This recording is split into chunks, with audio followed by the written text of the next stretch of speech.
Okay, Mechanic, today here in Mechanic, we have a 2015 Audi Q7, and we're going to show you how to be able to add power steering fluid on this vehicle.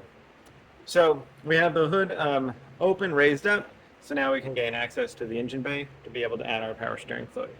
So power steering fluid reservoir on this is located on the left side of the vehicle, your driver's side, and right here about the middle of what would be the engine bay. Your reservoir is right here. We have a dipstick reader inside the reservoir. So when we take this cap off, and now that is a kind of a darker plastic, so it's hard to see where that level is just to see.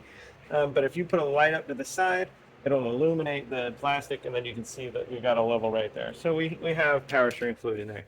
Now, a lot of times this is a fairly closed system. You shouldn't really need to add a whole lot to it over the lifespan.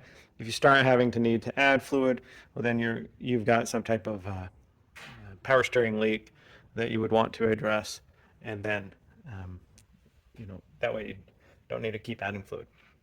But if you do need to add fluid, you get to this point where you just unscrew this cap, clean off any excess debris, and then be able to raise this up.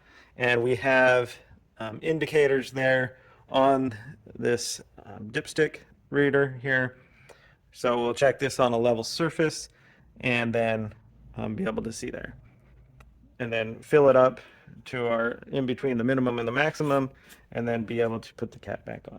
That's how you'd add your power steering fluid to your Audi Q7. Thanks for watching Mechanic, where you can be the mechanic.